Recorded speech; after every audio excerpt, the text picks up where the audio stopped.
प्रधानमंत्री मोदी के जन्मदिन पर वैक्सीनेशन तूफानी रफ्तार से चल रहा है। 2 करोड़ वैक्सीन का लक्ष्य शाम 5 बजे ही पार कर लिया गया था और अब तक 2 करोड़ से ज्यादा लोगों को वैक्सीन लग चुकी है। केंद्रीय स्वास्थ्य मंत्री मनसुख मांडविया ने इस उपलब्धि पर स्वास्थ्य कर्मियों को बधाई दी। उन्होंने दिल्ली के सफदरजंग अस्पताल में स्वास्थ्य कर्मियों के साथ खुशियां बांटी, एक दूसरे को मिठाई भी खिलाई गई। Thank you all health workers, well done India. Sir और कोई मैसेज देना चाहेंगे? यही मैसेज। आज है प्रधानमंत्री नरेंद्र मोदी का जन्मदिन। 71 साल के हुए पीएम मोदी। जन्मदिन के जश्न के साथ बीजेपी ने पूरे देश में चलाया कोरोना टीका का अभियान। पीएम मोदी के जन्मदिन पर आज पूरे देश से ऐसी ही शानदार तस्वीरें आती रहीं। पीएम मोदी के 71 साल पूरे होने पर बीजेपी ने देश भर में सेवा अभियान चलाया, जिसकी शुरुआत बीजेपी अध्यक्ष जेपी नड्डा ने की। जन्मदिन के जश्न के साथ देश भर में आज बड़े स्तर पर कोरोना टीकाकरण भी किया गया। एक दिन में 2 करोड़ का लक्ष्य रखकर वैक्सीनेशन का नया रिकॉर्ड बनाया गया। जन्मदिन पर मोदी को उनके समर्थक अलग अलग अंदाज में शुभकामनाएं भेज रहे हैं। पूजा अर्चना और हवन का दौर भी चल रहा है। बीजेपी शासित राज्यों के मुख्यमंत्री भी मोदी के जन्मदिन के जश्न पर अलग अलग अभियान और कार्यक्रमों में शामिल हुए। मोदी के जन्मदिन के जश्न पर सेवा मिशन और कोरोना वैक्सीनेशन को जोड़कर बीजेपी ने अपने अभियान को नई रफ्तार दी है।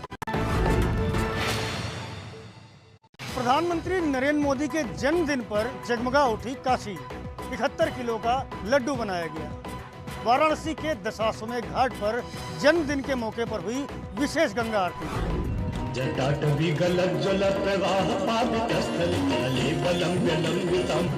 मोदी के जन्मदिन पर काशी में ऐसे ही उत्सव की गूंज सुनाई दी।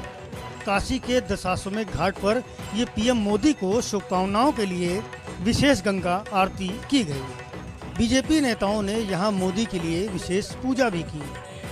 इसके अलावा यहां सुबह मां गंगा की 71 मीटर चुनरी पूजन किया गया।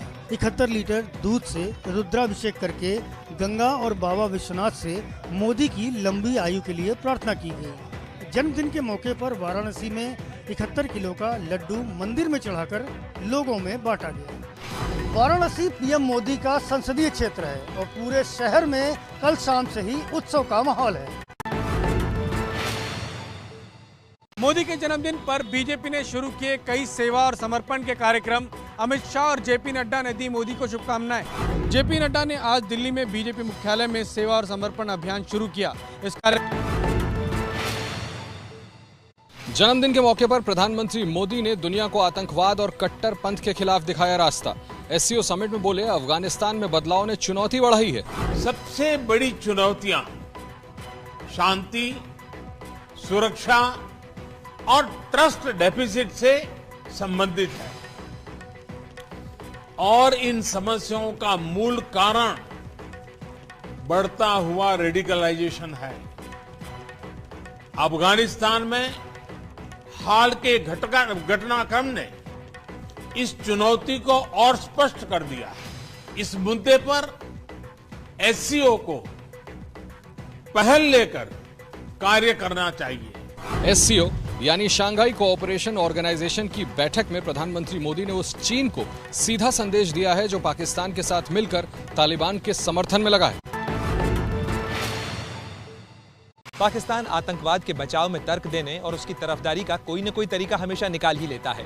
यही वजह है कि शंघाई सहयोग संगठन की बैठक में पाकिस्तान के प्रधानमंत्री इमरान खान ने तालिबान के लिए पूरी दुनिया से मदद की गुहार लगाई। अंतर्राष्ट्रीय जगत को अफगानिस्तान में नए विवादों को रोकने के लिए हालात बनाने चाहिए। वहां नई सरकार की आर्थिक मदद करनी चाहिए। पिछली सरकार भी विदेशी मदद पर ही निर्भर थी। ये समय है अफगानिस्तान के लोगों के साथ खड़े होने का। यह पहला मौका नहीं है जब अफगानिस्तान पर तालिबान के कब्जे का इमरान खान समर्थन कर चुके हैं। इससे पहले भी अपने भाषणों और बयानों में इमरान तालिबान की हिमायत करते नजर आए हैं। ऐसा लग रहा है कि इन दिनों इमरान खान तालिबान के सबसे बड़े वकील बने हुए हैं। पाकिस्तान की हुई अंतर्राष्ट्रीय बेइज्जती। न्यूजीलैंड क्रिकेट टीम ने सुरक्षा कारणों की वजह से पाकिस्तान में खेलने से इनकार किया है। पाकिस्तान और न्यूजीलैंड के बीच मैच से ठीक पहले न्यूजीलैंड की टीम ने मैच खेलने से मना कर दिया है। पाकिस्तान और न्यूजीलैंड टीम के बीच रावलपिंडी में 3 वनडे और लाहौर में 5 T20 मुकाबले खेले जाने थे। आज पहला मैच था। उससे पहले न्यूजीलैंड की टीम ने सुरक्षा कारणों का हवाला देकर मैच खेलने से मना कर दिया। न्यूजीलैंड की टीम वापस देश लौट रही है। झटके से सदमे में है पाकिस्तान। पाकिस्तान क्रिकेट बोर्ड ने कहा है आज न्यूजीलैंड की टीम ने सुरक्षा कारणों को लेकर सीरीज टालने के एक तरफा फैसले के बारे में बताया। पाकिस्तान क्रिकेट बोर्ड और पाकिस्तान सरकार ने सभी टीमों की सुरक्षा के पूरे इंतजाम किए हैं। हमने न्यूजीलैंड की टीम को पूरी सुरक्षा का भरोसा दिया है। हमारे पीएम ने न्यूजीलैंड के प्रधानमंत्री से बात की और सुरक्षा का भरोसा दिया। हम चाहते हैं कि न्यूजीलैंड दौरा ना रद्द करे। आखिरी वक्त में दौरा रद्द होने से पाकिस्तान में क्रिकेट के प्रशंसक मायूस होंगे।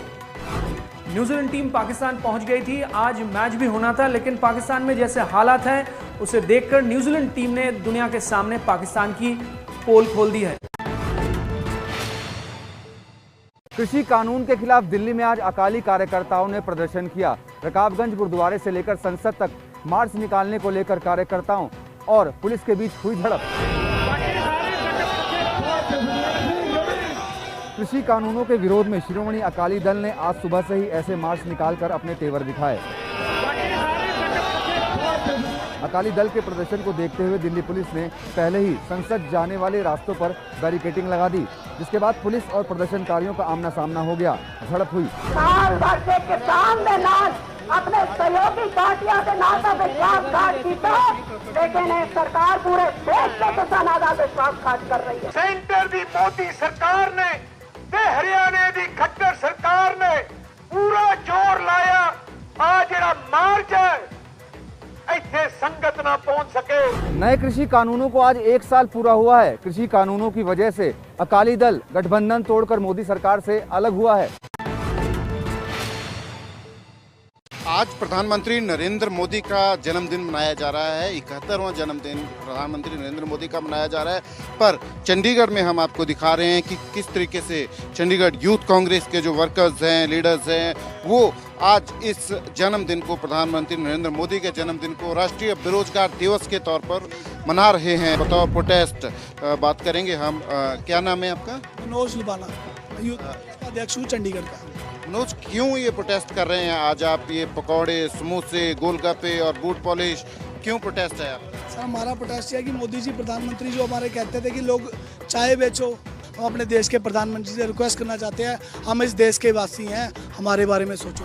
तो प्रोटेस्ट कर रहे हैं, सिंबॉलिक प्रोटेस्ट है यहाँ यूथ कांग्रेस के वर्कर्स के द्वारा ये प्रोटेस्ट जो है किया जा रहा है। प्रधानमंत्री नरेंद्र मोदी के जन्मदिन को राष्ट्रीय बेरोजगार दिवस के तौर पे चंडीगढ़ यूथ कांग्रेस के वर्कर्स यहाँ मना रहे हैं। आज दिल्ली वालों का लंबे जाम से हुआ सामना।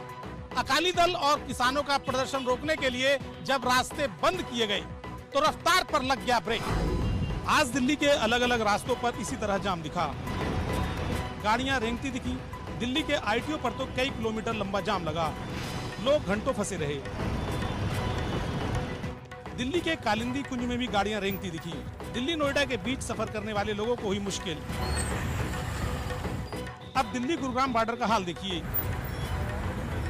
यहाँ भी आपको जाम में फंसी गाड़ियां ही गाड़ियां दिखेंगी।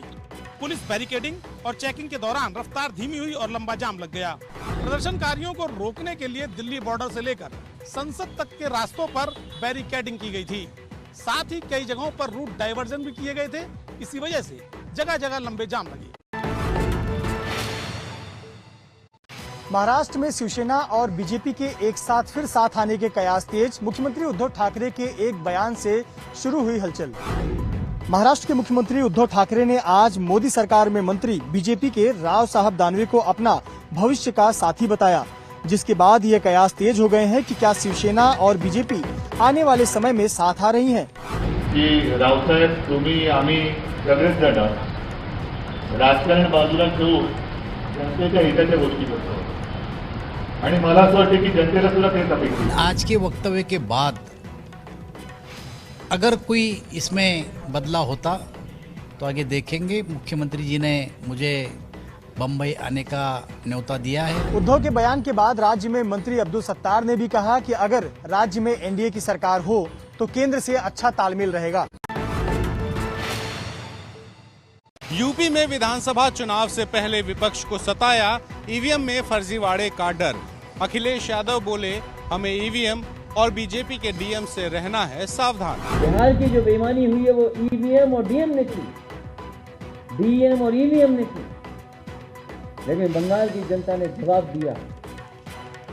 हमें इस बार सावधान रहना है ईवीएम डीएम से भी, और जनता को जागरूक कर करके भारतीय जनता पार्टी के लोगों को जवाब देना है। यूपी में अगले साल की शुरुआत में विधानसभा के चुनाव होने हैं। अखिलेश यादव के ईवीएम पर दिए बयान के बाद हर चुनाव की तरह इस बार भी ईवीएम को लेकर बहस शुरू हो सकती है। महाराष्ट्र में वसूली कांड में गिरफ्तार सचिन वजे ने ईडी के सामने किया नया खुलासा। कहा, पोस्टिंग रुकवाने के लिए महाराष्ट्र सरकार के 2 मंत्रियों ने 40 करोड़ की रिश्वत ली थी। चार्जशीट में हुआ खुलासा। एंटीलिया विस्फोटक और मनसुख हिरेन हत्याकांड में गिरफ्तार सचिन वजे ने ईडी के सामने कई खुलासे किए हैं। चार्जशीट के मुताबिक सचिन वजे ने बताया कि 2020 में 10 डीसीपी के ट्रांसफर को रोकने के लिए 40 करोड़ की रिश्वत ली गई। चार्जशीट के मुताबिक सचिन वजे ने देशमुख और मौजूदा मंत्री अनिल परब का नाम लिया है। इस बीच इनकम टैक्स विभाग ने पूर्व गृह मंत्री अनिल देशमुख से जुड़ी जगहों पर छापेमारी की। नागपुर और मुंबई में इनकम टैक्स के ये छापे हुए। सचिन वजे ने जो भी आरोप लगाए हैं उनको अनिल देशमुख और मंत्री अनिल परब ने खारिज कर दिया है, उन्हें झूठा बताया है। पूर्व मिस्टर इंडिया मनोज पाटिल की खुदकुशी की कोशिश के मामले में अभिनेता साहिल खान के खिलाफ आधिकारिक रूप से शिकायत दर्ज। मुंबई के ओशिवारा पुलिस थाने में दर्ज हुई एफआईआर। मुंबई में आत्महत्या की कोशिश करने वाले बॉडी बिल्डर मनोज पाटिल के मामले में एक्टर साहिल खान पर शिकंजा कसने लगा है। मुंबई पुलिस ने साहिल खान के खिलाफ आधिकारिक रूप से शिकायत दर्ज कर ली है। मनोज पाटिल का सुसाइड लेटर और उनके माता पिता की दर्ज शिकायत के बाद पुलिस ने ये कदम उठाया है। साहिल खान के अलावा राज फौजदार, जुनैद कालीवाला, रूबल दंडकर पर भी आत्महत्या के लिए उकसाने का मामला दर्ज किया गया है। पुलिस ने आईपीसी की धारा 306, 511, 500, 506 और धारा 34 के तहत मामला दर्ज किया है। गुरुवार को साहिल खान ने एबीपी न्यूज से खास बातचीत करते हुए इस मामले में अपना हाथ होने से इनकार किया था, लेकिन पुलिस की तफ्तीश के बाद ही इस मामले की सच्चाई सामने आ पाएगी। अगले 3 दिनों तक खराब रह सकता है उत्तर भारत का मौसम। मौसम विभाग ने यूपी और एमपी के अलावा कई राज्यों में अलर्ट जारी किया। ये तस्वीरें आप यूपी के आजमगढ़ की देख रहे हैं। यहाँ बारिश के बाद बुरा हाल है। मौसम विभाग के मुताबिक यूपी के 10 जिलों में अगले 3 दिनों तक तेज बारिश हो सकती है। यूपी के अलावा मध्य प्रदेश, राजस्थान और गुजरात में आफत की बारिश हो सकती है। मौसम विभाग के मुताबिक इन राज्यों में कई इलाकों में आंधी तूफान और गरज चमक की भी आशंका है। यूपी में भारी बारिश की वजह से आज और कल स्कूल और कॉलेजेस को बंद कर दिया गया था।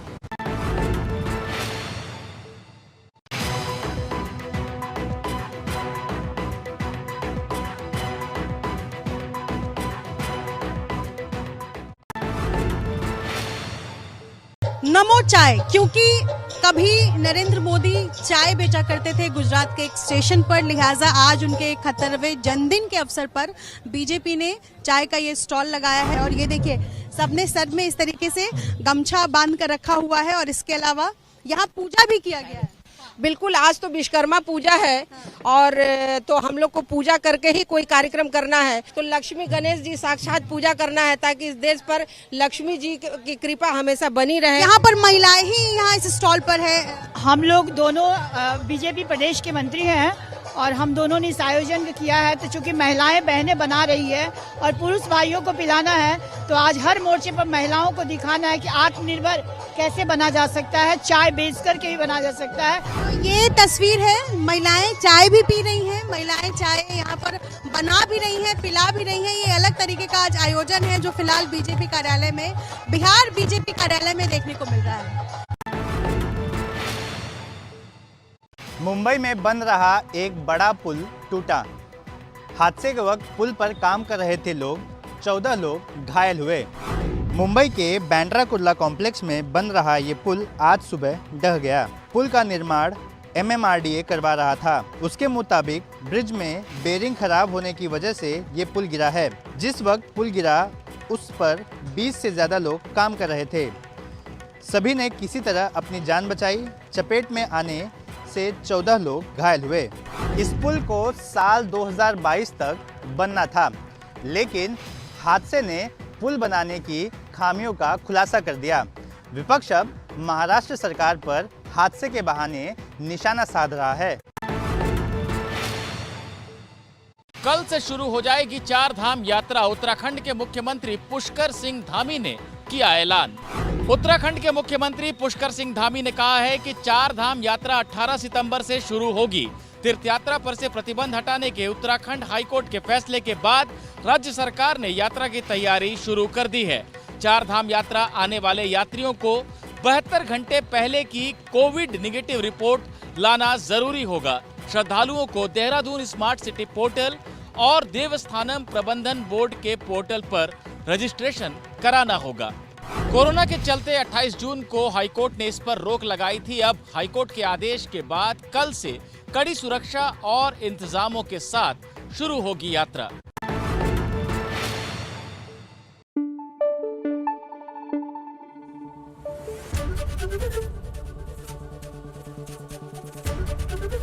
एबीपी न्यूज आपको रखे आगे।